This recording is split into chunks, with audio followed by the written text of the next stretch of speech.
It is a perfect stealth weapon, and when governments don't like a group of people, for instance the ladies who protest at Greenham Common in England about the American missile base they camped, they were microwaved.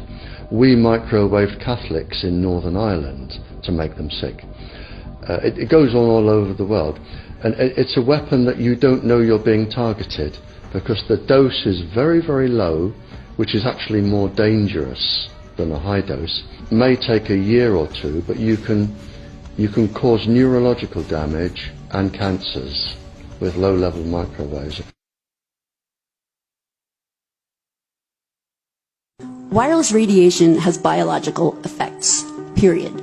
I'm a certified Microsoft small business specialist. I worked on space station. I am a professor in the Department of Epidemiology, Biostatistics, and Occupational Health, and I teach there both toxicology and health effects of electromagnetic radiation. We are an organization that represents the many adults and unfortunately many children who have become very sick from wireless technology radiation. The effects of wireless on health scientifically are very, very clear. My name is Dr. Angie Kolbeck.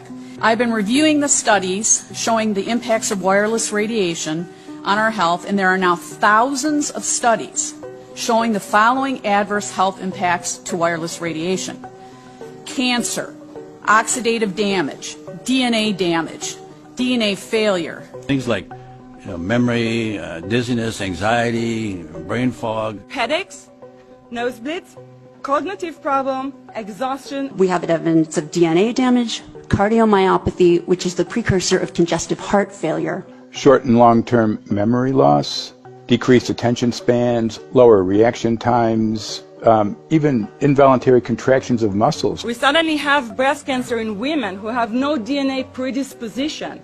Disrupted immune function and change in stress proteins. Reproductive and fertility effects. The damage to the DNA of the sperm, that is irreparable. We are seeing increases in brain tumors. We're seeing increases in Alzheimer's. We're seeing increases in all of the neurotransmitter diseases. We talk about 24/7, around-the-clock exposure, wherever you are and your whole body. You never get away from it. And it seems from our studies that maybe your immune system can cope with for a time, but it will deteriorate. Then the irradiation will definitely damage cells at a deeper level, and the question is what will then happen. These are out of peer-reviewed papers, so these are not just hypochondriacs thinking that they're doing it. We're having real problems with this. These effects are seen in all life forms: plants, animals, insects, microbes. So 5G is not a conversation about whether or not these biological effects exist. They clearly do. There is scientifically evidence that is so strong that you can be certain that the standards used by the FCC to manage health effects are wrong.